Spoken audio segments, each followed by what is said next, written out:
Hello, ladies and gentlemen, and welcome to a Travis Told You. Yeah, there's no opening music, no nothing. I'm getting right into it. Raw dogging it, as the man Taylor Field would. I was gonna say used to say. He's not dead. You know, if he wouldn't had like 10 million fucking people cheating that wrestling match, I never really talked about it because we were. I'm gonna talk about it another time. Because it's late. I got lots to talk about and stuff like that. But still, it's like you needed 4 people to beat me. I was alone. You needed 4 people. That's another day for another time. But yes, it is very late. As you would know on Patreon, I've told you that usually I try to, obviously, I can't really, like the old Travis told you, record during the day because I'm working and stuff like that.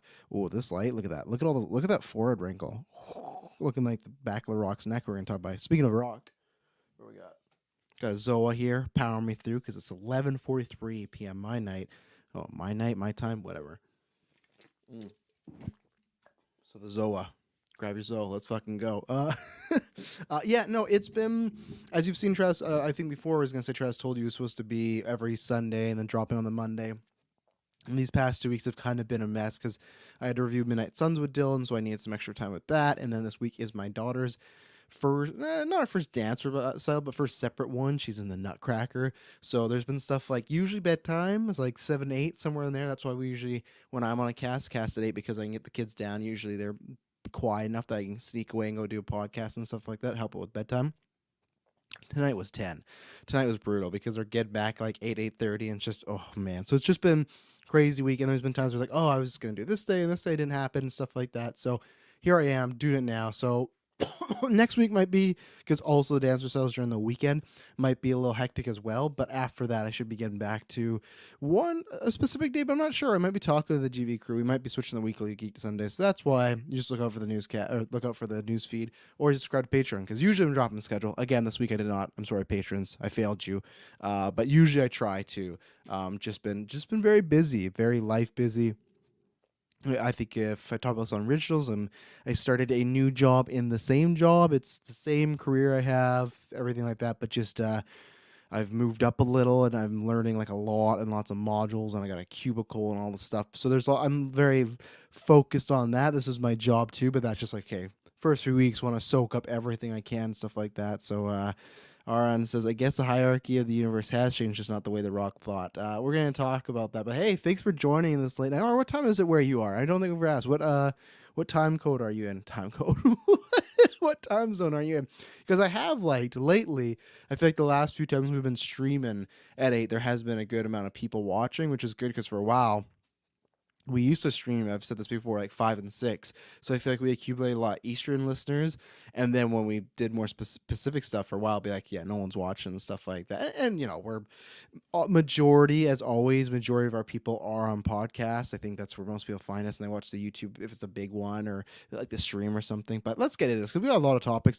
For patrons, I also apologize. I gave you a bunch of topics. I'm going to talk about those topics probably next, Travis told you, or variation in the quick hit of them, because this article, it's going to be a pretty DC heavy show. I'm going to start, it's 1:15 p.m. Right. Okay, you're not in like a Eastern Pacific situation. Well, you're great. So even when we're casting, it's like, what, like just almost afternoon. Awesome for you and stuff like that. So yeah, as you know, everything you need to know is down below. The links: Manscaped, our sponsor, our podcast network, the Discord, the Patreon. Go to Patreon because soon we're going to be dropping our MCU new rankings after phase 4. We're going to be dropping another originals. We dropped the originals and what the hell this week, and bread and butter, we ranked Star Wars live action projects, top 10 characters, and what is it, 5 Jedi lightsaber fights. I guess most of them they're using lightsabers. But then we got After 9. We're going to be doing a watch along for the Mean one. It drops on VOD a few days before, and then you can join on After 9. Call in. First half an hour with chit chat, and then we're going to watch this movie. I'm very excited to watch this with a group of people. And yeah, so today everything happens for a reason, right? Because I had topics, and people know the patrons, they were like DC centric, like for the main title. I think I had 2 DC topics, and then it still has to do with that, but it's just now we've got more information and a lot more. The game has changed. It has been a wild ride with this, and check out everything we're doing on that. Check out me and Dylan's Midnight Suns review. great time. Like I fucking love that game. It has such a good time.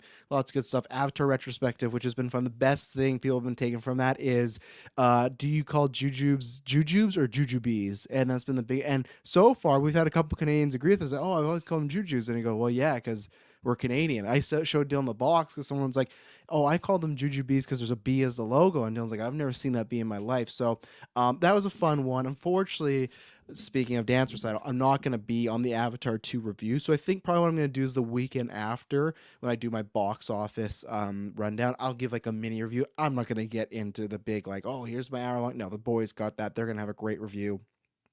It just didn't work out. It sucked. There was a time where it was working out, and then they pushed it back an hour, and it kind of when I was seeing it. And again, for me, seeing Avatar was more about being on the podcast, talking with the guys, everything like that. If I'm gonna miss a big movie, this is one and stuff like that. So I think I'm gonna go see like the Cheap Tuesday and maybe not in 3D as well. I know everyone's like, oh, you gotta see it 3D. 3D's back. Sorry, Jim Cameron, you can't make me. But anyway, so.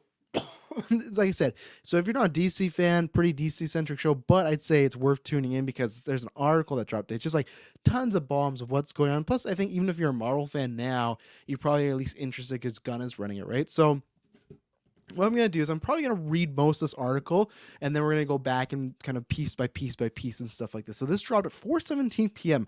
Don't know why it dropped. There's some weird stuff going on the past 24 hours. Do with Black Adam, do with Gal Gadot, and I wonder if this has something to do with it. Because here's the main thing. Pretty much it is a bunch of... It depends what side you're on. It's a bunch of good news or bad news. Who knows? But I'd say if you are a fan of the Snyderverse, the DCU as it's been, I would say it's bad news. And the biggest thing why I think this is true is because James Gunn, credit to him, he's so... Even now, I even said, he'll probably lay back on it. You know, he'll probably say things every once in a while. But no, there's been times he'll go on Twitter threads and no, that's wrong. No, sorry. And he does it in a nice passive-aggressive way. I'm like, I'm not sure if someone's lying to you, but that's not the right information. It's like he wants to call him a dick, but he's not. But I think that's a good way to go about it, right? So he said this stuff even a few weeks ago, and this should have been a sign. The rap, we've been through so much, I guess, and I don't know where I want to start, but I'll get back to the Superman thing. But just to use this example, a few weeks ago after the Black Adam thing, the rap reported, and a few other people had reported because we had first got reported, hey, Cavil's back. They reported two things. Like it's a big report, but the big thing was Cavil doesn't have a contract, and at the end of the year, beginning of January, something like that, they're going to present to WBD their plans, him and Peter Safran. And apparently in this article, I'm going to read you right here from Boris Kit, it's happening next week. That's why maybe some of the stuff might be coming out, whether it is people they've talked to or whether it is the company meaning Gunn and Safran purposely putting stuff out, because with Gadot and Dwayne, there's some things that I feel is a very kind of tricky situation we're going to get into. But long story is, usually he'll shoot stuff down. And in that article, he said, yeah, we'll be presenting our plans to Warner Brothers in the near future and stuff like, or very soon, and you'll hear stuff in the near future. So he confirmed stuff was in that. And I know a lot of people, because Rap and Umberto, he's had some I'll say bad scoops, and he can kind of, sometimes I feel like he gets a little too overzealous, maybe a little arrogant and stuff like that. So no, if really sounds like they just need to do a whole hard reboot as a company. And honestly, that's kind of what they're trying to do, right? For as much as I don't like a Batgirl getting canceled, as much as there's some decisions that I'm going to read in this report that I don't agree with, it might sound like that's what they're kind of doing. Same thing with Azoff, cleaning house, doing all this stuff. People losing their jobs, them getting rid of those shows for write-offs. I'm not a fan of it personally, but again, I'm not head of a billion-dollar corporation. And to me, it does feel like he's doing that. It's just a question of, is it going to pay off or is it going to be even worse? Are you going to sacrifice a bunch of stuff, put Warner Brothers on the ground, just get bought by someone else, and it just kind of fades away, right? Who knows? But my point was, whatever you feel about the Rap, they got an all right track record, but a lot of people went, oh, well, it doesn't really matter if the Rap confirmed that. That's not a big deal. It's like Gunn specifically went out and put about that part of the article, because what happened, I remember that day when the article came out, he tweeted, yep, that's all true. And then he deleted it and then said, yeah, we are presenting. So he said, yep, it's all true, and he deleted it because clearly he would have thought, oh shit, they probably think I mean everything's true about this article, meaning the Cavil stuff, which it could be, but that's maybe something he doesn't want to reveal right now, right? But he had said, yep, that's true. So if this, people have been saying like, oh, why, is he gonna, when it first dropped, is he gonna say anything, is he not? As of right now, like I said, it's about to be the next day, he's not saying anything, and I don't think he would have said something by now. I think he may refer back to this in the future and plans once they're revealed and everything like that. But to me, if it was, I think he's not responding because there is bad news for a lot of fans in here, and he just doesn't want to confirm that right now because he doesn't want to deal with that shit storm. Because I think if it was bad news for those fans, and he could easily go, no, that's not true. That's not, like, he's like, yeah, no, I talked to Patty Jenkins 1 3 ago. No, Cavil's this. Like, if it was shitty news, but he could debunk it, I think he'd be all over it. Or shitty news that's wrong, or just even wrong news, right? But shitty news that's probably right, I don't feel like he wants to come out and say, yeah, it's all true. Because I feel like there's times where he does the thing where, yep, it's all true. And it's always positive stuff, right? It's celebrating. And that might be a thing where you don't want to make it seem like you're celebrating this. And it's been an interesting week because he's meeting with the Batgirl directors and stuff like that. We're going to talk about all these stuff. So let's talk about what got the headline, but just tons of stuff in this article, and kind of just a big capsulation of what's been going on this, like I said, the past week with Gal, The Rock, some other things we've been hearing, stuff like that, stuff with Cavil. So title, Patty Jenkins, Wonder Woman 3 not moving forward as DC movie hits a turning point. New DC Studios, James Gunn, Peter Safran on final stages of prepping their multi-year plan ahead of next week's pivotal presentation of Warner Brothers Discovery and CEO David Zaslav. Zaslav or Zazov. I can't remember. People are saying another way. I'm like, I don't think that's it, but I'm not going to read Boris Kitzler right now. Call it DC Reboot, call it Jensen. No. A cleaning of the slate is common when a new executive team is put in place to run a studio division, but it's likely precedent. Yeah, we all know that. You got to get your own team members. The duo in recent days flew back to Los Angeles from snowy city Aspen, and I watched Film Junkie. He went the same place that Dave. The same place I did. Like, anytime I hear Aspen, saying, little place called Aspen, where the women flow like wine. Dumb and Dumber, that whole speech, great. Gunn and Safran are expected next week to meet with David Zaslav, the Warner Brothers Discovery CEO who is radically reshaping the media company. Yeah, we know all that. Although much of their plan, which insiders paint as still work in projects, one that is yet to be revealed, is being deep in the Batcave. Details of several possible paths are starting to trickle out, and at least one path that's not being taken has also been revealed. Multiple sources tell us, Hollywood Reporter, that Patty Jenkins' Wonder Woman 3 is not moving forward in its and considered dead in its current incarnation. Let's see. Sources say Jenkins recently submitted her treatment, co-written by Jeff Johns. We'll get in that in a second. Gunn and Safran. And that Gunn and Safran, as well as Michael DeLuca and Pam Abby, broke the news to the filmmaker, telling her project, as it stood, did not fit the new but still unfolding plans. Jenkins directing, co-wrote the sequel, blah, blah, blah, blah. While, and this is a big thing too, this has something to do with, everyone talked about Zaslav's a money guy, right? He's a numbers guy and stuff like that. While costs are not a factor, insiders say that DC Studios will not have any overabundance financial restrictions.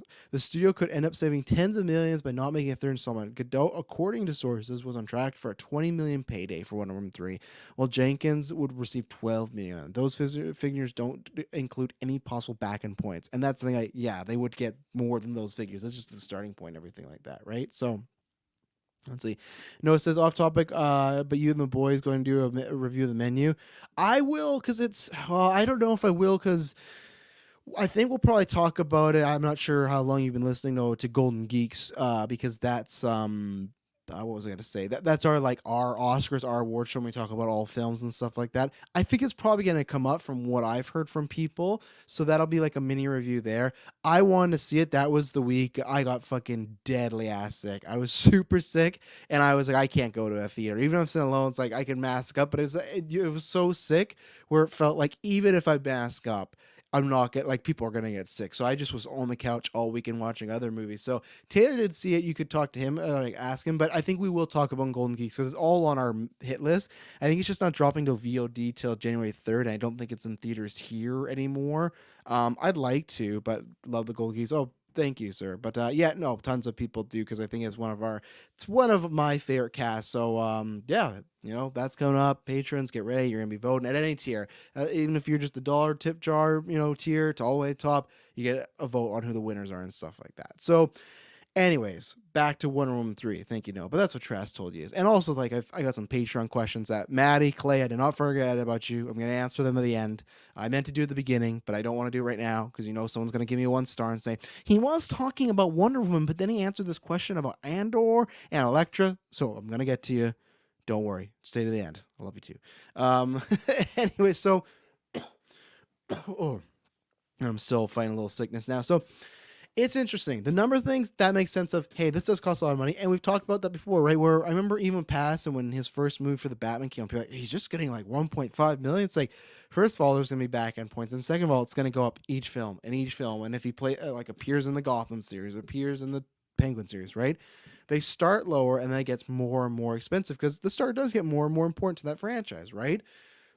You look at something like a Spider-Man to Amazing Spider-Man. There's a big drop in finance because you're starting over. You're losing that cast. Still successful, but still that can happen in a reboot. Sometimes reboots are more successful, but I'd have to look and see like what reboot. I should pull that for, I'm not going to now because we have so many topics, but like you look at technically like a reboot from like the Nolans to the Batman. Well, technically Dark Knight and Rises, those are billion-dollar films. The Batman is not, right? I guess Superman to Man Steel would probably be a bad comparison because so long and stuff like that. I guess even to, Spider-Man to whatnot. I'm going to pull up a different time because there's maybe Homecoming made a bit more than, I don't think the first Raimi one, but who knows? Anyways, the part that everyone's been stuck with, right, is, what was the exact quote? Well, the one thing was Jeff Johns, which is like, obviously, if you don't follow that, there's lots of controversy with Ray Fisher and the Justice League investigation and him having problems with people, not just Ray and other people. And there's been some other bad, creepy stuff about Jeff Johns and stuff like that. And the thing has been is they've kind of distanced themselves from Johns. The only things that he's been a part of was stuff he was producing before some of the stuff came out about him. And I don't think it's anything illegal. I think it just sounds like he's an asshole and sound like he might be a creep, which is still bad stuff. I'm saying like that's why they could still like employ him because it's not like he's like breaking a law as far as we know. And hopefully if he is, let's fucking let's get that ball rolling. But I'm not going to, allegedly, I'm not saying anything. So I don't know if that has a little bit to do with it. I bet not the whole thing, but the thing was, he had no new project, and this would have been a new project, right? So that's a red flag. The other one was, okay, so sources say Jenkins recently submitted treatment. It did not fit into the plans as its current incarnation. So this is a thing that, is this dead? Is it just full on dead, or is this version of it dead? Is Patty Jenkins directing Wonder Woman dead forever, or is just this version? It's interesting because to me, if this story, I think it's dead, and in the sense of, I don't know about Gal, but I think it's dead in the sense of you won't see Patty direct a Wonder Woman film. Because to me, I could be wrong. I don't feel like Hollywood Reporter would be running with this headline of, let's see, Wonder Woman 3 not moving forward as DC hits movie's turning point. To me, if it was, she submits a script and they sit her down and say, hey, we like this, don't like this, whatever. Talk down, but they say, the problem is with your script where it is right now, it doesn't fit with what we got a plan. We've been hired to do a plan, and it just doesn't fit with what we're going. It fits where it was, which is interesting because like if you could try and just make it like a full and standalone, why wouldn't it fit? And that's why to me it's like, I think they just want to fully scrap it and now start over. And this is, I joke about this all the time. But this show is called Trask Told You, right? This is a case where I think I'm 100%. I'm not saying 100%. I'm going to say 75% now wrong. And I have no problem admitting that. You got to admit that because we get new information, right? To me, it was all the signs of you got multiple films that are $1 billion that are, like it's not multiple. You got Aquaman and stuff like that. But then you got the first Wonder Woman, big hit. You have Peacemaker and Squad, which Gunn has directed. And does he want to just out rid of, those movies? I don't think so. But all these, even like something like Margot Robbie's Harley Quinn, like it's... And that's where we get into, I think this is the first, I'm going to break these all separately, but there's things of, hey, Jason Momoa and Henry Cavill filmed some stuff for Flash. That's supposedly cut. That's no longer in the film. There's stuff which we're going to get into later with the Batman, and that was supposedly, remember how we had Keaton in Aquaman, and then they reshot some stuff with Affleck, and he was an Aquaman? Apparently, that's not the case anymore, meaning none of it's the case. There's no Batman whatsoever. We're seeing all these changes, and to me, the same way as like when they start to do some changes of like kind of taking some Keatonisms out, okay, they want to try to have Ben as their new or they're staying as their Batman. And now it feels like that's definitely off the cuff. Like that's changed. And we're gonna get that when we get to the Man of Steel portion, because it sounds like while before they're getting Gunn and Saffron, they're making plans and moving in a certain direction, and now they hired a guy to go in a certain direction. And I've seen some people try to. Now it is true. The article literally says at one point that this was the plan. Man of Steel 2 was the plan, stuff like that. They were planning to even do a Justice League with some of these actors, but once Gunn and Saffron got on board, all that changed. And that's why we've got, I think, getting mixed scoops and stuff like that, because it sounds like things are changing a lot. And the narrative I don't want to see, and what I'm tired of already seeing is, man, Zaslav was going to restore the Snyderverse, and Gunn comes here and change it all up. And do you think Gunn did he know Gunn was going to do this? There's two versions, and I think this is the number one, is whatever Gunn wanted to do, he pitched it, him and Peter pitched it, and Zaslav liked that and went with it. If it's a situation where Zaslav just hired them because he thought they were good, and then pitched it after, that's some like Kathleen Kennedy stuff. That is not the way you run like this business. And I've never run a business that big, but at least let me know what the plans are going to be. That's like someone coming on to GeekVerse or a podcast network, and I mean like, hey, I've hired you for a show, and then be like, you want to know what the show is? No, you're just hired.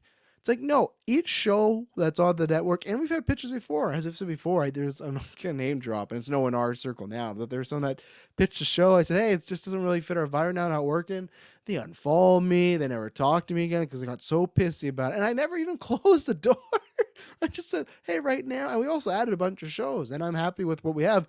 But all those shows, I had to hear a pitch. I had to hear those people talk on other shows. Like, they don't know. They'd probably figure that out. But I'd be like, hey, what else do you host? And I go listen without telling them and stuff, because okay, they can talk well, they're educated, as much as they can be about a certain topic. I'm not expecting them to be like, you better know fucking everything about this anime or this comic or this Ranger episode. It's like, no, it's just like, want people that are passionate. So if I'm doing that, I would expect Zaslav to be doing that. And I imagine that's what happened. So the people throw in some narrative like, oh, they were going to go the Snyderverse, but Gunn changed it. Yeah, and you know who probably gave the go-ahead was Zaslav, because that was probably just the idea, right, of go with the wreckage. And I thought that was, you have multiple good actors. If you could get Affleck back, great, but you got Momoa, you got Godot, you got potentially Cavil, which they brought him back for Black Adam, so it was like, here we go, it's happening. And I thought even more so, we're not rebooting, we're doing a soft reboot. I always said Days of Future Past. They'll change some of the timeline stuff, but the actors will be the same, and they'll have a few more different memories. That still may be the case. But to me, if that's the case, why is Wonder Woman 3 not happening? Because you could easily just have, like, they got to get moving on production stuff, right? We have next year 4 DC movies. You got, Shazam, Flash, Aquaman, Blue Beetle, which Blue Beetle's been getting posters. It was at Brazil Comic Con saying, yep, it's happening next year. So you got 4 movies, right? As of right now, I think Joker 2 is going to make 2024, but that's it. There's nothing else planned for that year. You got to get moving. So even as like letting Patty finish her like Wonder Woman trilogy, that'd be a great, like, even if you're going to reboot, like, oh, let her do that, close that off, give her one more, and we'll move forward. To me, them cutting it and be like, hey, this doesn't fit, that means something is going to, I don't know, change. But to me, that I feel that is an inner, things have been shaken up over there at Warner Brothers as far as, hey, the soft reboot, which I guess it still could happen, but I feel like it's unlikely. If you look at the dominoes effect, Batman stuff out of Aquaman and Superman out of Flash, Wonder Woman 3 not moving forward. It does say in this current incarnation, but that could literally just be like reps talking. That could just be the Hollywood Reporter covering their ass, because maybe inside they're like, no, it's fucking dead. Which sucks for Patty, because now you got Rogue Squadron that died, and now you got this, which I know I'm not going to feed into because I don't know this, but people have said that sometimes she's hard to work with on a scripting level, and that's why her and Lucasfilm couldn't see eye to eye, which again, that's a Kathleen Kennedy move of why didn't you, before you made this fucking video of her fucking skating or like roller skating around in a jet arena, why didn't you talk about this pitch and be on the complete board? It's tough because, and here, Eddie's bringing this up right now, right? Wonder Woman 84 is so bad compared to the first film. They probably want to go more off that style of the first film, part of their vision. I have no idea. That's probably why this version of Wonder Woman 3, I'm okay with Patty not directing. It's tough, right? Because, like, Wonder Woman 3 or Wonder Woman happened. I know, like, we were talking about that in our Discord today. Like, Zach did produce that, but She's a fucking Academy Award nominated director. She wrote some of that too, and she directed the hell of that. It's great. Zack Snyder pitched it, and I know a lot of people say that's why it had it. To me, it's also that it was a fucking World War movie, and what she did it too, I definitely didn't work for lots of people. I tried to watch it the other day, and I just turned it off. But I think like, um, she trying to make a love letter to the Wonder Woman show, the old school Superman. And I think I'd watched because I think I'd heard those quotes kind of after. And when I watched, I was like, okay, I can see that. Like, I don't know if I was enjoying it as much or it was done the best, but I like, okay, I can see what she's going there. But I feel like with her putting it in present day, it wouldn't be at that. I trust Patty enough to be like, okay, let her have another shot and at least finish the trilogy. Because we've seen people, make films that are meh, and then you go on to make something great, right? And I talk about the day in this court. There's tons of people. I'm not on that camp, but there's tons of people like, oh, The Dark Knight and fucking The Dark Knight Rises is so down below. It's a massive step down. No, I love The Dark Knight Rises. I think it's great. I don't think it's a step down at all, but that can happen, right? But then after that, Nolan goes and makes Interstellar, which is, I don't understand, but tons of people's favorite Nolan film, right? So it's like people can still sometimes just like making a movie is hard. I've always said this before. Like we're making some eventually at some point once we can get some time here. The plan is we will make definitely one before we die, but we want to make a few and stuff like that. But same thing with me. I have like a quarter, half of a movie made, but because people moves, lives change, they fall apart. I couldn't even imagine a multi-million thing. And that's different because people get paid. But it's just like from the shooting to editing, the scripting to everything, it's hard. So it's just like, it's not like, oh, you can just churn out a great Wonder Woman 2. It's like, okay, things didn't work, but I'm not on the way like she can't direct it at all and stuff like that. Aaron says, did Cavil leave The Witcher for Superman? I hope not. No, I think he really did. Now, so here's the thing. That happened, and we'll talk about that more in the Superman section. I don't think so. More reports have come out. It was more of a him versus the writers. Now there could have been a situation where like, I might be playing Superman again, so I could just leave this. But at the same time, Cavill to me seems like a pretty smart guy. The way he uses social media, which we'll see now. I don't think he would have left The Witcher without a contract. So I do genuinely believe now that maybe it was just more because there was already reports before he left and Superman returned that he was not getting along with the writers and stuff like that. So and it just and plus he's getting lots of offers and things like that. So are they gonna reboot? Is this the sign of a reboot? Well, I'm gonna answer that after this first ad break. And we're back. So here's the thing. As I said, I was full on soft reboots happening. I think now we are, and it's tough because you could soft reboot. Because for me, it's like, do you want to lose Momoa Gadot? Do you not want to bring back Cavil? Even something like Harley Quinn, you want to lose Margot Robbie? But then it's just like, will they do a reboot and use some of these same actors? We're gonna get in that with the Momoa topic in a second, but I don't know. I'm of two minds, and what part I really don't care about is, and I was talking about this with Brent and the GUA chat is, I have the Batman. Everyone knows this. I've always said this. I don't care. People always do this like you don't have to pick. You don't have to like. I can easily go and say, you know what? I prefer Marvel over DC on the whole. Like, but at the end of the day, I think I have same thing. My top 4 films. Like it's divided. Combo characters usually divide stuff like that. But still, if I had to pick, I'd still go with Marvel or DC Comics. But as I've always said, I would always take Batman over Marvel. So then in a sense, I pick DC because the rest of it's just, gravy. All these reports are still Matt Reeves is the Batman's not being touched.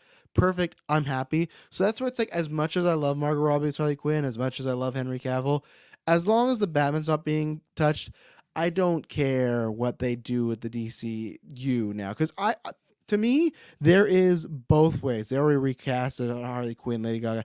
They did, but that's like that's an Elseworlds thing, right? Because you could say the same thing that, well, they already recasted Joaquin Phoenix by getting Barry Keoghan to be Joker in the Batman, right? No, I think that's just going to be a separate thing, and I hope we do separate stuff too. Even if that's what I would love too, if like we're gonna reboot, but yeah, do a Wonder Woman 3 outside, and maybe that's what we're gonna talk about later. This Margot Robbie Ivy film that's being talked about again. Maybe that's something outside continuity. Does Margot come back? I don't know. Both ways happen, and I see both signs as far as why you do it. The soft reboot or salvaging what you have stars, you have some box office success, build upon that and see what happens. The cons is It's been wishy-washy with some of the fans. The last few films have not worked that great box office wise that are in the DCU, not talking like Joker and the Batman. So you get, okay, we need something new. And that's the fun thing.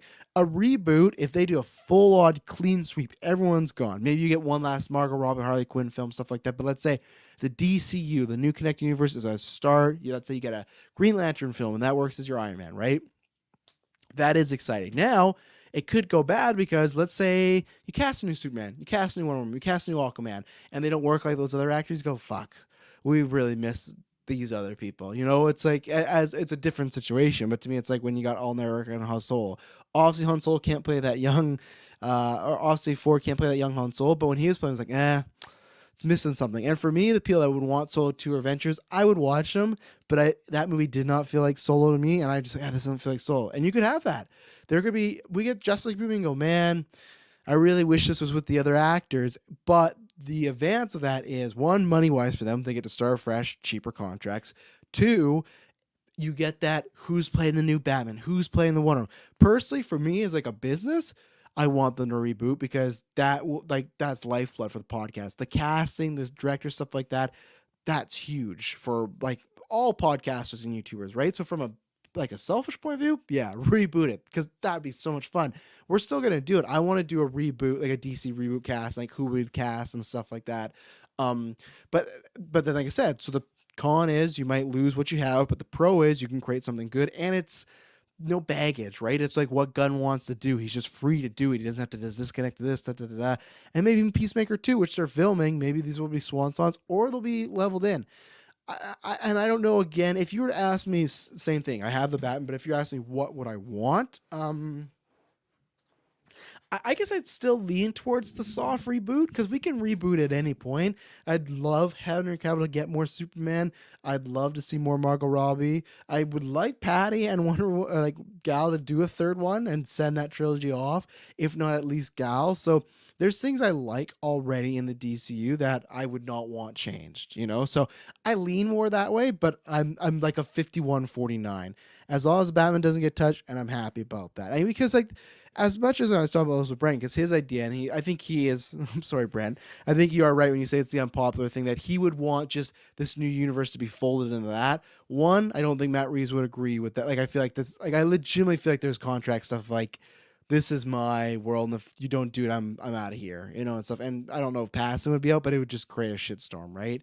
And for me, why I like it is because I know I can watch a solo Batman movie by itself. And me and him talked about this, that yes, I would love it in a connected universe, and I would be fine with that. I would love to have to see Pattinson interact with the other characters.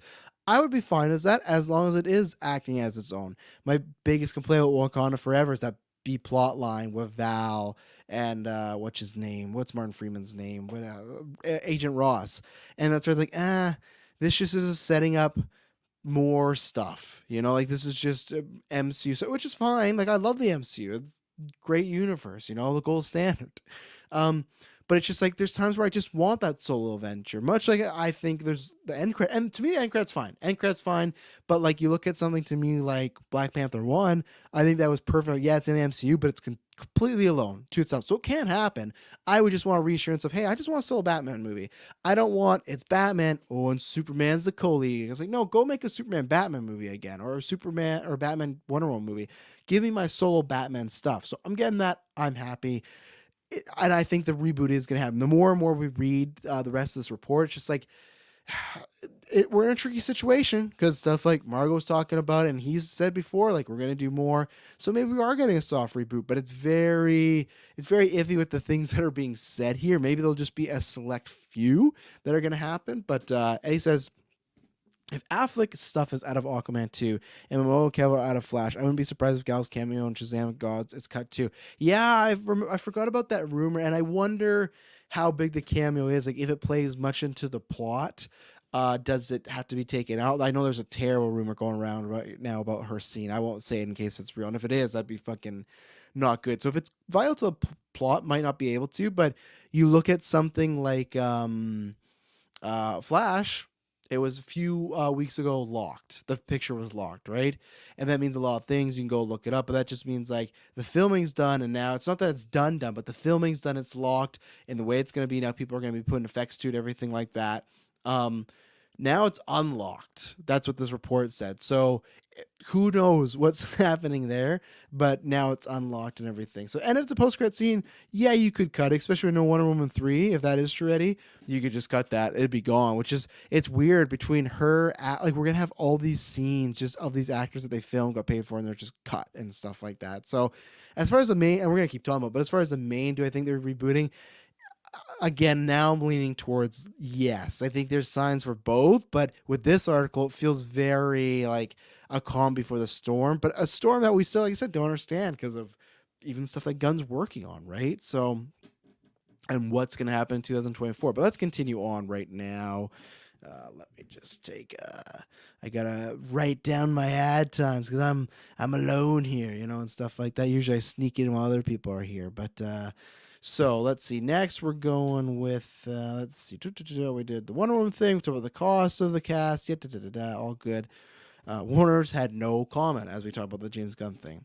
Let's see. And so here's where some of the stuff might come. What do I want to talk about next here? Because,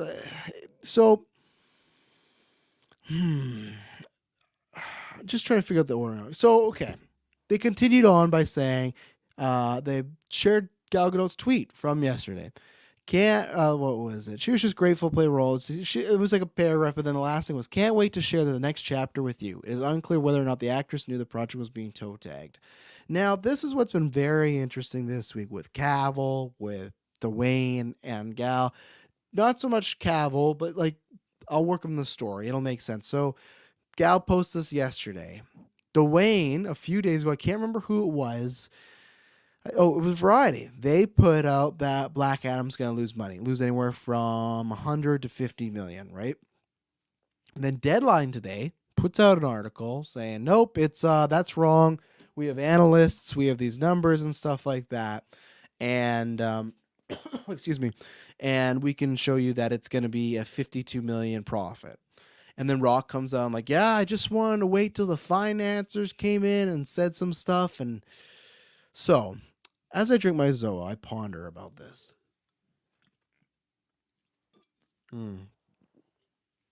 So, I don't buy it. It's very suspicious. It's been very suspicious. James Gunn gets announced of head of DC. And The Rock, who's on social media 27, he's posting 20 fucking million videos from his Iron Paradise. Might be his team doing it, whatever. Said nothing. He just had a DC film come out. Then what was the week after? I can't remember when it happened, but it was within the 2 weeks of Black Adam where it came out. James Gunn became the DC president along with, Saffron. Rock said nothing. Gunn said nothing. Gunn has posted nothing about Black Adam.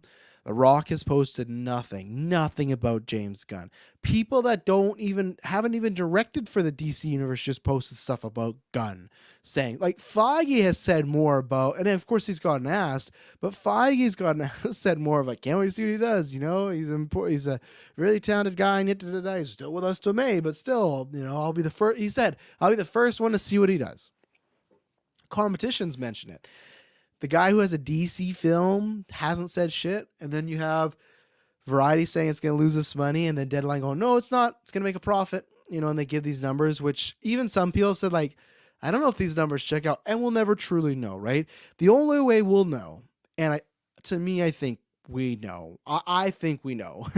I feel like I know, is if they make a sequel or they bring him back. This report said it's unlikely to happen. And even The Rock, it's weird because he posts a tweet. He's just like, yeah, we're starting a new franchise. Like today, a new franchise. He's like, we made 400 million. And then the parentheses, he has like, oh, Captain America 1 made 370 million. It's like weird flex, but okay. And I get what he's saying. Like, oh, the first Captain America was like, yeah, okay, adjust that for inflation and see if it's the same. I feel like, and I know a lot of people have said this, I don't want to dogpile as well, but I think it is that kind of, The Rock just can't take the L on this one. He had this movie in production for years. He talked about the hierarchy, all this stuff, and then he went to the Superman car and all these deals and stuff like that in the movie. Did just fine. It either lost money or did fine to me. And I saw a tweet of this and I completely agree. And some people might not. That's fine. It's all subjective, your opinion on profit and stuff like that. Because you might go 52 million. That's a lot. I get it. But to me, as Warner Brothers, if you had a Rock-led DC project and it only made you, it'll make more, of course, as time goes on. But at this point, it's only made you 52 million profit. I think you go, you know what? That wasn't worth the investment. We could do more, do cheaper. Let's watch this next time, right? So I feel like it's The Rock kind of spinning and stuff like that. And I don't know what it is. If The Rock and James Gunn just don't have the same vision. Some people have said like hire him. I think it's his business partner, his agent, who's his ex-wife, so used to be his brother-in-law, was going for the DC job. That didn't happen. Yeah, it's not a big loss to me, and I just feel like it's strange because it's just the three angles I have on this is, yeah, like I said, the 52 million, not the greatest, so you don't have much going on that. People definitely like Black Adam. I've talked to him, but it's not like like it's not doing the greatest, but everyone loves it. Like look at Spider-Verse. That didn't have the greatest box office, but it had that critical acclaim, won Oscar. I'm not saying Black Adam has to win an Oscar, but could have been really well liked like a Venom or something, right? Didn't even have that going for it. And then you got the Superman of it all, the Cavil, which is weird because people, and I don't think they're wrong, have proposed like, oh, because this didn't help numbers, it shows they talk about Superman, he was in the movie, they promoted on Monday, didn't help at all, not a draw, which you could say that. I don't count that. He's not on posters. It's The Rock talking about interviews. Not a lot, like everybody sees those interviews in the mainstream and stuff like that. I don't think that is should be on Cavil's a reason not to bring him back, right? But that was another, I think Casey Walsh shared that even then, like Gunn wants to recast a lot of characters, and we're going to get to that in a second. So not good for Cavil. And to me, this really sucks if we wait all this time. He has this cameo, and then they do the whole, he goes on Josh Horowitz, he posts an Instagram video saying he's back, The Rock and Danny Garcia saying he's back. And if he just is not back, and this is just it, man, it just, it kind of did Cavil dirty. And I feel like it's like The Rock and his team being like, oh, this will really work. I'll promote it, you'll promote it, we'll get the social media and stuff like that. But it kind of makes Cavil and his team look a little bad, and his team's the same as The Rock as far as you come back and you say you're holding out, you wanted to tell these stories and everything like that, and now you're not.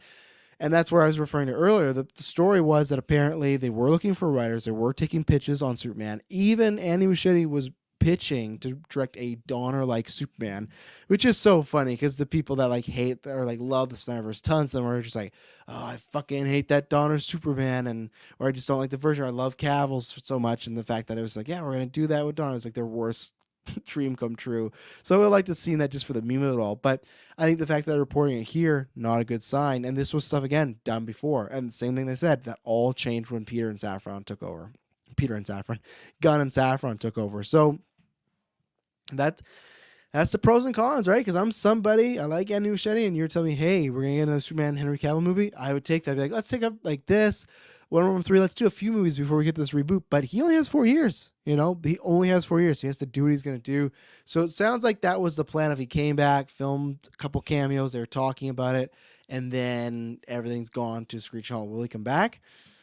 I don't know. And man, that's just like, is it better if he just didn't come back at all? Maybe it'd be different if he had like an actual role in Black Adam, but the fact that he came back as a cameo and that all the social media was, I'm back, I'm excited to play Superman again, I'm back, and he's gone again, and I'm bummed about it.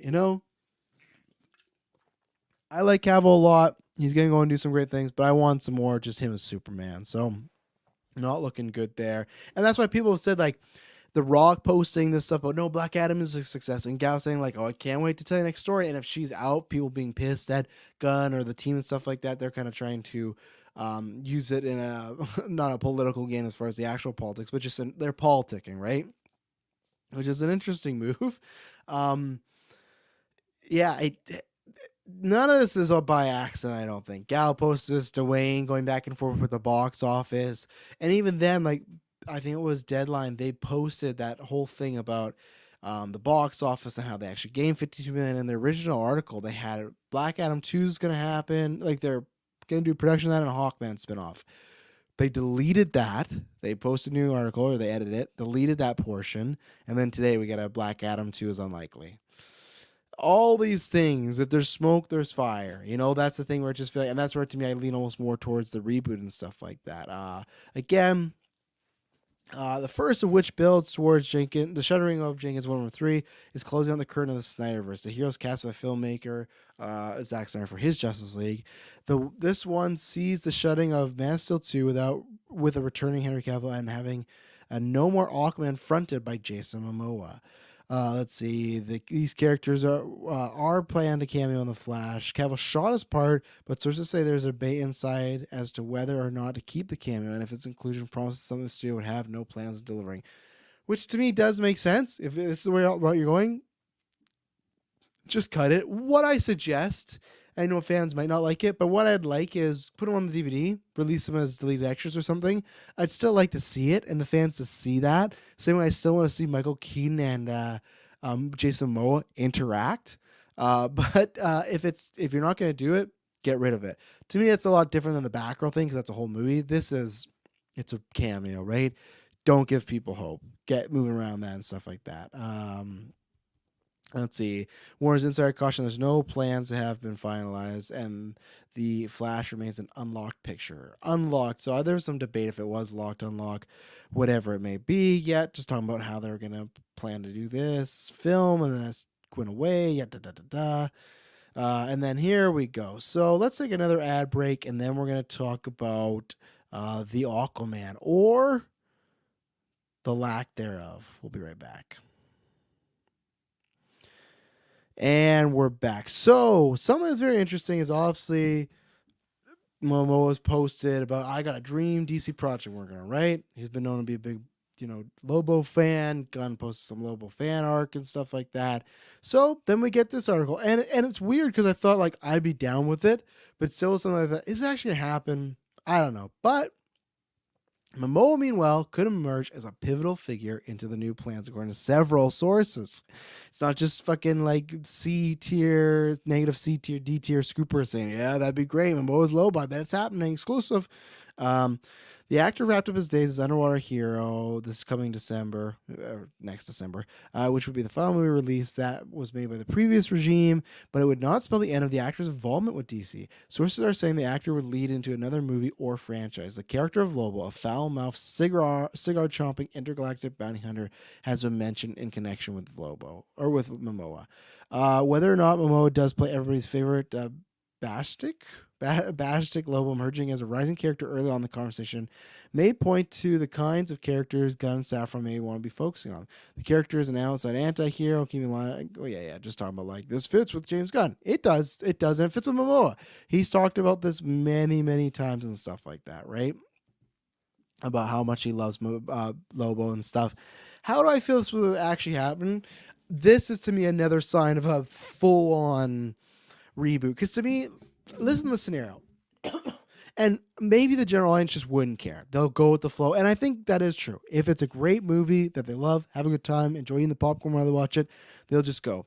But if we got a Justice League movie where it's, let's say you got Cavil and Godot back, okay, but then you have like a new Batman and you have a new Aquaman, and let's say Lobo's in this film though. So you have a new Aquaman played by, I don't know, Austin Butler.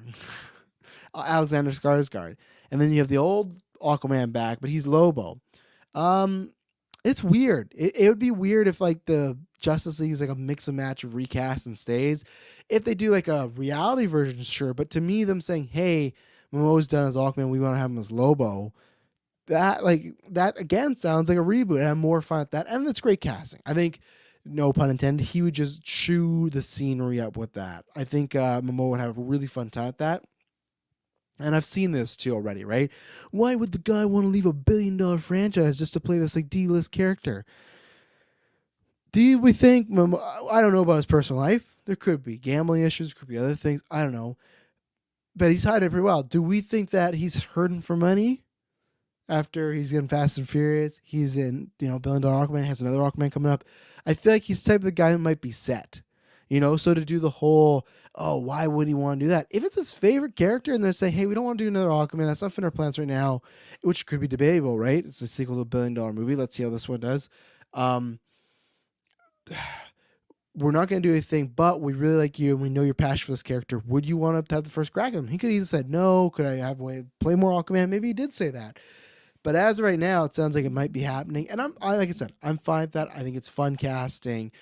It's weird. It is a little weird that they'll just be putting him over in such a bigger role. But like his Aquaman fought Steppenwolf, it's just, it's just a weird. He was a part of Justice League, and now he'd be just Lobo, which is good because the star power for Lobo, I think it needs it. But I don't know. It's the last sip of the Zoa,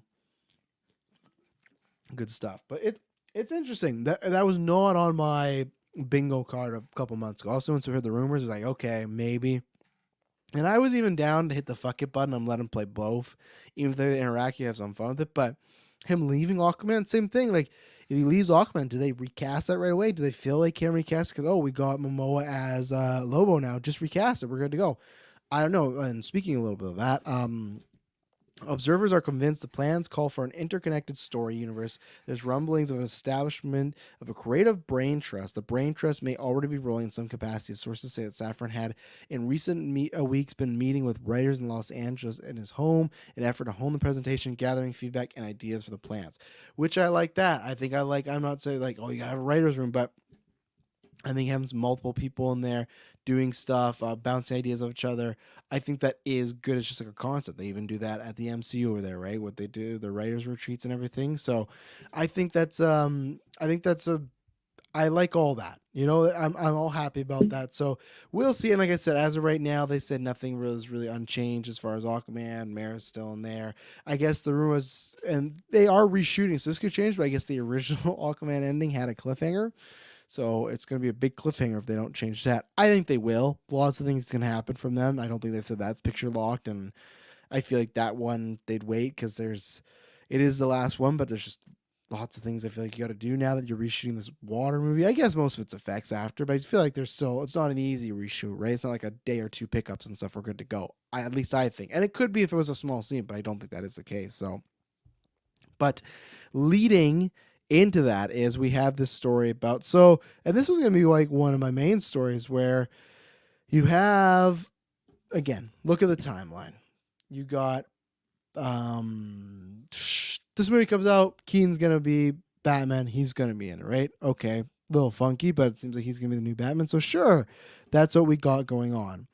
And then I was like, Keaton's out, Affleck's in. And that looked like it was a push and pull of, hey, they don't want to go the Keaton route. They want Affleck back, see if they can work some way, even if he's just a cameo guy, which I've said I don't want that to be. If he's just a cameo guy, write him off, kill him off, and go another route.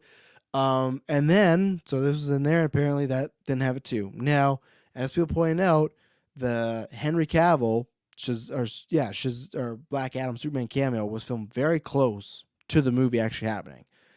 All this stuff could change I'm not saying a massive pick over, but like big moves and whatnot and changes and everything. So with this, because before my whole conversation is going to be about the DCU Batman problem, right? They took out Affleck, they took out Keaton, and we got Flash coming up. Keaton's going to be in that, gets rave reviews and stuff like that, as far as people saying. And mine was going to be like, hey, what do you do? And to me, it was just like, it's a simple Batman recast. But it's not really, because if Michael Keaton's still in the universe, you kind of got to explain that. Maybe they just do it off screen. It went back to a portal and stuff like that.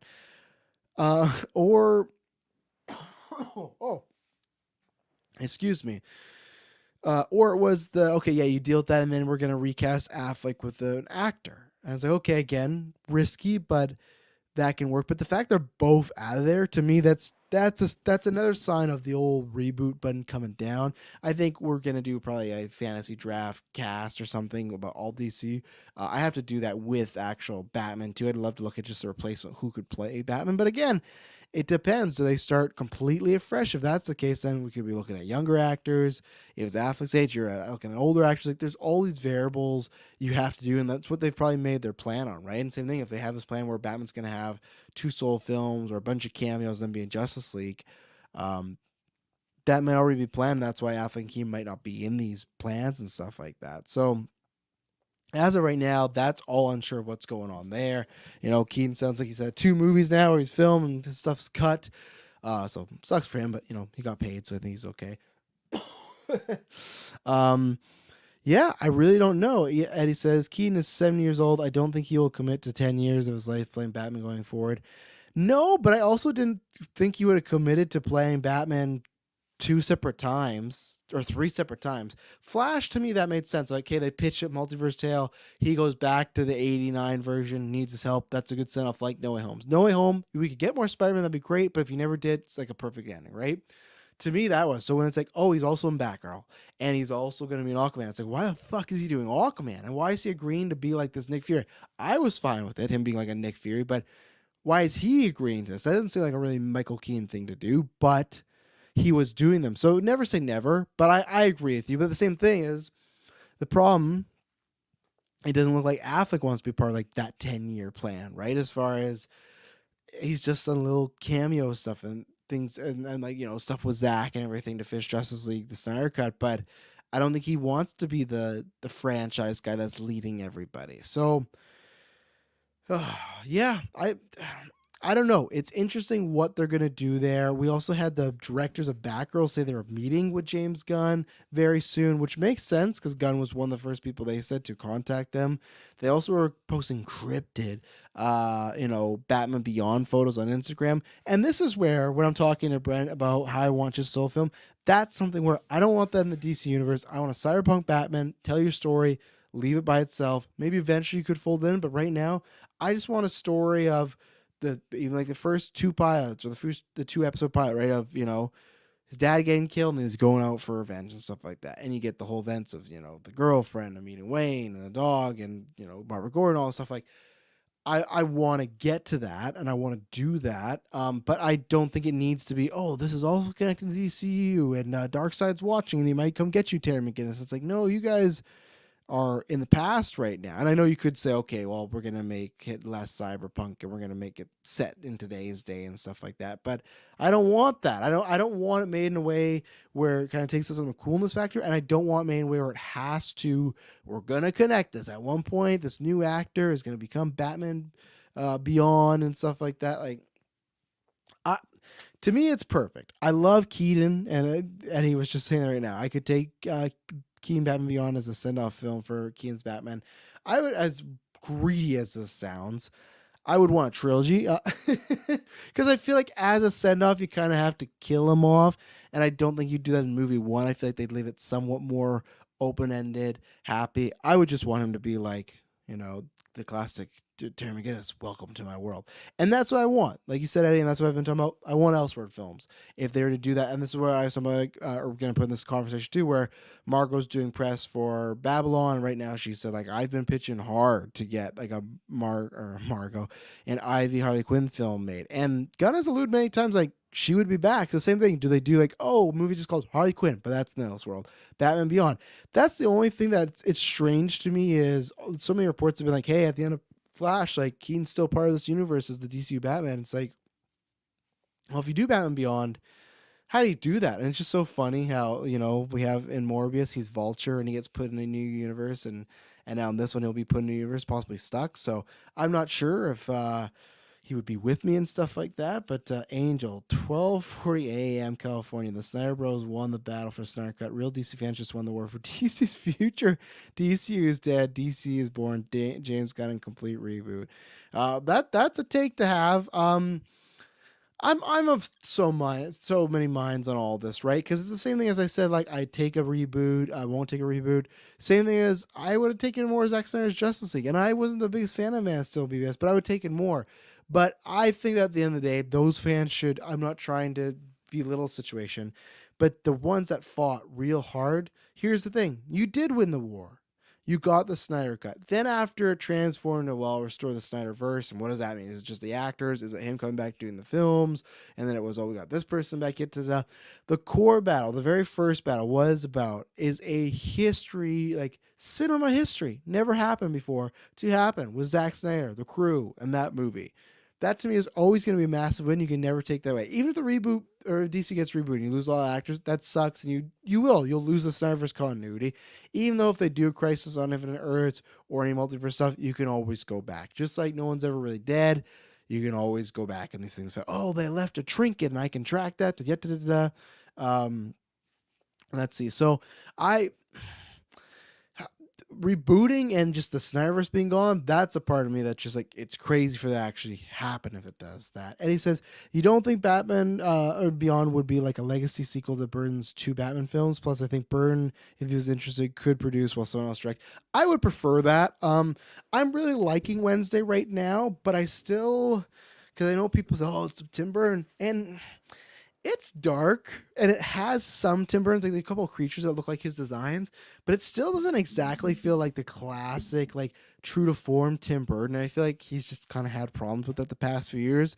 So I would be fine with him producing, and I would like that. I still hope we get some legacy stuff in this movie. I hope, even though I think they've said, which I extremely dislike, and I'm gonna headcanon away, I think they've said, like, technically this Batman that the Flash is played by Keaton, he's not 89 Batman, he's just like another variation of that.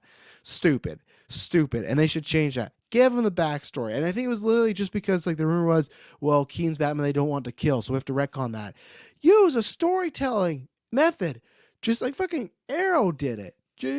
In my youth, I made a lot of mistakes. I killed a lot of people. It's the same speech that he gave in Batman Forever. I know it's a different actor, but like, you go again every night and again and again. Like, make that part of the like arc and stuff like that. You don't have to like, well, we don't want him to ever kill, so it's going to be a different one. No, I don't want that. And same thing, for some reason, if this it's like how with Captain Carter, right? They say there's the what if one and the one that died in Multiverse Madness. If they go this Keen one, the Flash is a separate Batman, but then we're gonna do an 89 tribute one, I think that as a play. Look at fucking Top Gun. I'm not saying Batman Beyond's going to do that. You're kind of taking some of that luster already away with Keaton being in this, but you could frame it right with that cyberpunkness. That'd be great. A great lead in there, a good director or directors. The background ones, I'm iffy on about because they said they would work with Warner Brothers again, just ensure that the product would have to be listed so you get or released, so you know that would be in a contract. For me, it's like I really want that.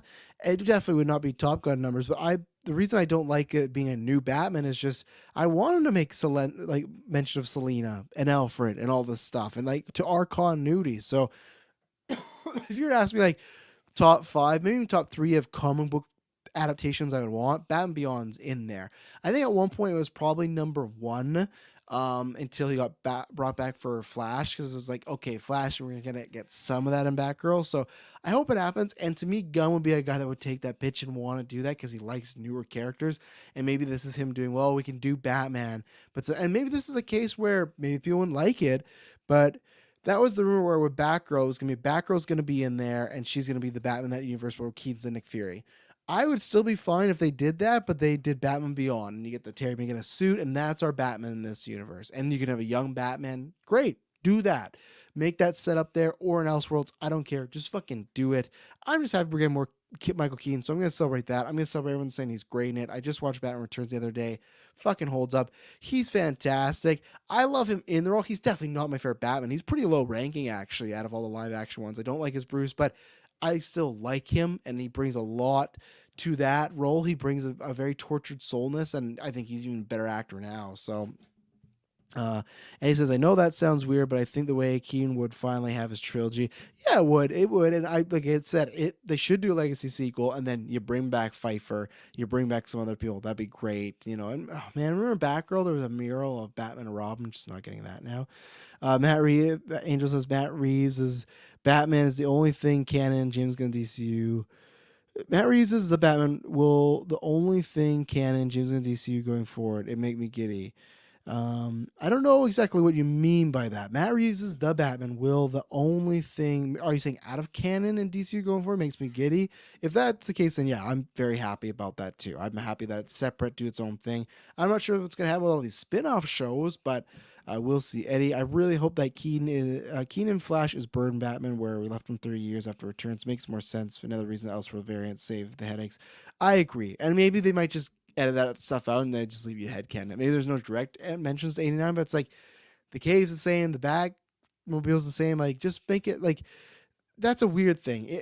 People would still be excited, but if it would have been like, yeah, Toby and Andrew are back, but they're not playing those versions, that's what made it better, was the mentions, was Andrew saving, Zendaya to be his Gwen, like, that's what you do. So I hope they do that. And then, yeah, the other thing that was talked about, like I said, I mentioned Babylon and Ivy and stuff like that. And she was very smart. I thought she was very clever when the interview asked, who do you envision playing Ivy? And she's like, I've just always envisioned the character. That could be true, but very smart not to throw a name out there.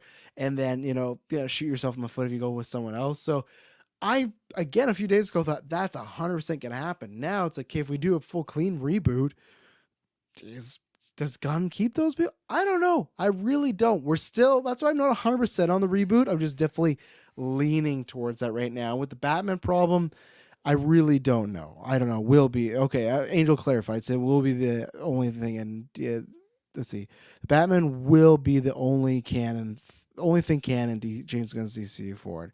Still don't know if it makes sense, but I appreciate you, Angel. But I think I know what you meant, and I'm happy with the way it's going there. And yeah, that was pretty much it. I got some Patreon questions to answer, but that was the skinny of it all. And it's gonna be interesting times because this plan's gonna happen, and then we're gonna get these films, and you can listen. It's not like and I trust him because Joe said he's on our podcast network. He hosts Walk the First, and he's on DC Alliance now.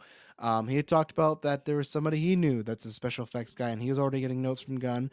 And Gunn had already said publicly that he's on Twitter giving notes to these projects now. So we're starting to see that, okay, things are going to shift into his new vision, and the fact that it's shifting to maybe no Cavil, maybe no Aquaman and Flash, maybe no Batman's and Aquaman, maybe no Cavil film, maybe no Wonder Woman film. It's like we're sure shifting a certain direction. It's just kind of if you see fire, if you see smoke, it's probably fire. So, and Eddie rounds it off with, I really hope Gunn comes out and finally addresses this because he's been calling out many misinfo. That's why I don't think he's saying anything at A. I'm sounding like Killmonger. Or not Killmonger, Killgrave in Jessica Jones. Jessica. That's why I don't think he said anything. It's because it's true. I think they will address it when they start making some of these announcements.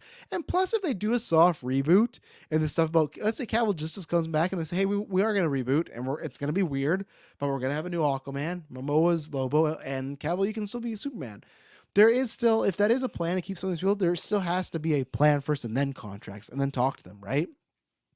Same with Patty Jenkins.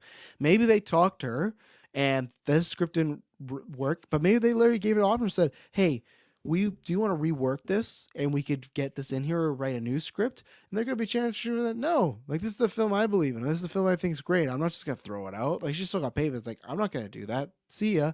Or maybe they didn't see it, but that's where it's just like, we don't know everything. More will definitely come out not next week, but the weeks after. Because Gunn, the past few weeks have been like, yeah, all the stuff you're seeing is false because, hey, only me and Peter know. But now they're presenting next week and Saffron's meeting with writers, there's other people that know. And once this pitch happened, there's other people that know. And that sucks because you're going to have other scoopers that are not good scoopers start to say, hey, I've heard this, but you just got to wait for big stuff like this and, we'll hear something about it. So that's everything on the DC. I'm just going to answer a few questions. And like I said, the topics that I put out today, I will get to another time because it's just this kind of took up the whole show and everything like that. But it was a fun one. Thanks everyone late night in the chat here. Give me some questions and things like that. But we'll answer the patrons' questions and get out of here. So let me pull them up here. I'll start with Clay because he's setting his first. So U.S. Clayagent says, let's see. What do you think of Andor being promoted and having episodes available on Hulu and ABC in the United States? What does that say about the series? Other than the fact that it clearly didn't get a ton of viewership, do you think Disney slash Disney Plus will do this with other struggling or non-struggling series going forward? Do you think this will happen, and or do you think anything will happen, and or for the lack of viewership? Um, no, because I think they're gonna write it off as I think lots of studios, like you look at Sony with Spider Verse, that box office wasn't the greatest. I don't know what like the like the end up profit being. So maybe it was a good profit for them. But because it was critically acclaimed, like we were talking about earlier, I think that always does help it. Already for like I think it was the Critics' Choice or something like that, like the show and Diego got nominated. Now, fucking the Emmys have nominated Mando before, which I don't think any time really deserved. I love Mando, but I don't think it's like that high class of television to match with some of those other shows like Euphoria or something. So if that got it, I think they Andor could. So I think they're gonna let Gilroy like do what he does for Andor season 2. So I don't think that's really gonna. If anything, I could see them maybe like cutting an episode or two, saying like, "Hey, we don't want to give this as much money." But I think the story will relatively kind of be this type of tone. And what do I think about them testing that out? I thought it's a bad move because it's like, you put the first 2 episodes, which is a slow burn, and third's a big payoff. So like I feel like there's enough people that would watch and be like, yeah, this show's not for me if this is the whole show, you know. I think they could do it again with I imagine just weaker shows. Maybe there's the odd one. There's like some big Disney Plus event, and maybe they'll throw it on there or something. But they want people to subscribe, right? So I think this was just a maybe we'll get more people. Maybe we'll get some more like around the Emmys time buzz and stuff like that. But I think they have to push it a bit harder. And yeah, it sucks because I think it's the best thing that Disney Plus has done on the Star Wars front. You can go check out our Star Wars bread and butter where you can find out where I ranked it and everything. But yeah, I don't foresee anything changing. I think they're going to let it play out because it's kind of a prestige project, and that's how they'll kind of make it feel good themselves. Like, well, this is something we, for the love of film, so we'll let it go. And it's Tony Gilroy. He fucking saved their ass for Rogue One, redirected that, made them $1 billion. So I think they own a little bit. But yeah, have a good night, Eddie. I'm on my last question here anyways. But yeah, thank you everybody that tuned in. It's always good, especially this late. It's like, it's fucking about to be 1 a.m. here. So it's I appreciate people that tune in. And then Maddie Sag says, Travis is a huge fan of Dee Dee. Who'd be some of your dream casts for Elektra? Top 3. Makes me do top 3. I'm going to heart your comment, Maddie. A top 3, hey? This is tough. So I'm going to cheat. I'm going to give you 4, but the first 2 are cheats. And I'll tell you why they're cheats. The first one just being an unknown Greek actress. I don't know about Gardner. Ildy Young wasn't. Like maybe Gardner was a little, but Elektra is supposed to be Greek, and every fan cast I see is usually not Greek, and most of the time it is for a Hispanic female. It's tough because I feel like Marvel's about diversity and they want to go that route, but then there's certain times where, like, you know, I got more educated once it happened because I didn't know about if you're just Jewish on your dad's side. It's not technically you're not really a Jew unless you're practicing, or you know in Judaism if you're practicing and stuff like that. With Oscar Isaac, right, where he has Jewish roots but he's not really Jewish in the sense of what that community deems as a practicing Jewish Jew. I think it is just practicing Jew, but I hate saying that because I feel like that just got repurposed so much in the 80s 90s as like people just saying that as like a just flat out just boom everything, like it's like an insult sometimes. So that's the question. Like, do they want to go authentic? I would say, yeah, sure, try to go for that. But I even looked up, I can't name you many popular Greek actresses right now. So that's the tough thing where, and I'm not sure if you're Greek and this is a character, I'm not saying that. I get why people that are,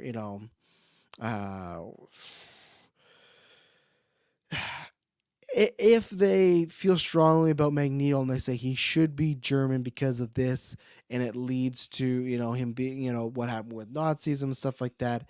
Not that he has to be German, but he needs to be Jewish, right? Like this has to be a thing. You have to be specific to the role. We don't want to change the origins because you know it's vital to Magneto's character that he is Jewish. And people have said before, and I've even said this before, that I thought for this generation, what they'll do is they'll get a black actor and they'll use that dynamic of what has happened the past 89 years. They kind of did that with Killmonger, so that's why I've backed away from it. But I'm like, I think they'd use that dynamic. People still say, like, hey, why can't they tell our trauma? For me, it was more of a time thing of, like, you were going to age out of him being able to be a survivor of a Nazi camp, but you can do time travel, multiverse, aging slowly, right? So that'd be the first answer, and just some sort of like Ilda Young didn't know her that much. And then the second kind of a cheap answer is my number one Dreamcast is just bring back Ilda Young. I will be very surprised if they don't bring her back, because the rumor is they're bringing back Berthal, they're bringing back Foggy, they're bringing back Karen, so why not her? Especially she was great, they had great chemistry. Just do it. Just bring it back. I will be disappointed. I would be fine with a Karen recast. As much as I love Karen and Foggy, there's other characters that could be recast. Ilda Young would be another one where now that I got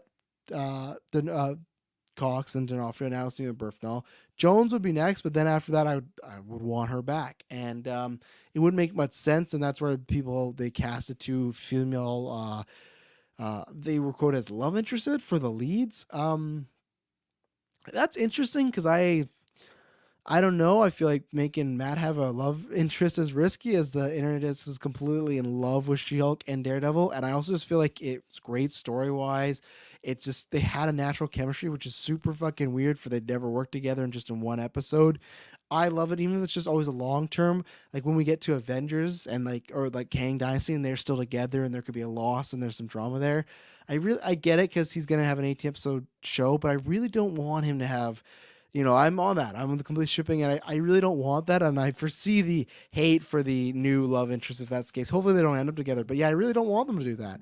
I'll be very bummed out of like, it's different when they just did the one night stand, but when they had him come back to the family, and even though he's like, I'm only here for one time, it's like talking about the kids and stuff. Like, I don't know. I'm going to be a little disappointed if they don't run with that thread. So, No Name, bring LD back. The other two now, if you're just throwing out, and this is why I was getting to the Magneto thing. From what I've read, she is Greek. I don't know if her being Greek is the be-all end-all for that character and its attributes. Her character is, she is a seductive snake at times. She is just as good as a fighter as Matt. She's just as strong-willed. She has a temper, but she will use other means to get what she wants. She's very powerful. You can never know if you can trust her or not. Very DTA attitude from her. Don't trust anybody, but a torn soul that has a big heart that sometimes can't display that for Matt or other people because she's worried she might get hurt, right? I don't think race and being Greek plays too much into that. So I guess I follow and I actually think she's French, but I follow the like almost Hispanic route. And the one that, this is a show for S Bubs and stuff, and Dylan Musses would be, and me, because, S Bubs, you're more of I'm going to say it, you're more of a Jenna Ortega girl or guy and stuff like that. It's the same way like me and Kirklin, we're the Florence Pugh, we're the Pugh boys. We welcome people, but she's probably our main, right? Jenna's your main. I will give Anna de Armas to Dylan as a main there. She would be great. Never gonna happen Disney Plus. But for me, the really good casting, it's probably because I'm looking for someone like that Ellie Young type, is Sophia Boutella. Now, apparently she's going to go be making fucking 6 Rebel Moon films and stuff like that. But I think she would bring everything needed to Daredevil. If you look at what she did in Kingsman, the physicality. If you look at what she did at Atomic Blonde, the seductive sexiness of it. And I think you still need that. It's tough because I know it's a PC world. And I was going to talk about, again, there's a rumor that, hey, they are going to do Black Cat with the Sonyverse, but to be really toned down, sexualized. But it's just like, I get it, but it's just, and because it's a different time, but it's you can still have those aspects with men and female, like people, there's sexual people around, I'd say I'm a sexual person, so it's just like, but you tone that all down. It's like, you take out some of that personality. I don't know. So, but that's my thoughts, Maddie. Those are my top 3 or 4 and stuff like that, which is weird because I usually have so many for characters, but Elektra just, I don't know, because I didn't really think about with the show, and we got the actors like, okay, that fits. With this, I'm just kind of in the mindset of it's gonna be her, and if they recast, I'll kind of be like more, what the hell? And if they recast her and she's a new love interest, all around I'm gonna be pissed. Because first now she's taken away from She-Hulk, then she's taken away from LD. Ugh, terrible. But thank you everyone who tuned in, whether it's live or after, to this edition of Travis Told You. Now I'm rambling because I need some water. As you can hear, my voice is getting raspy. It's not a light in the sky. It's not a sign. It's a warning. That's not my best passing. I have in my voice when it's good. I can do a great passing and a great bail back to back. I've mastered the differences of them. Promise to hear from you next. Not be boring.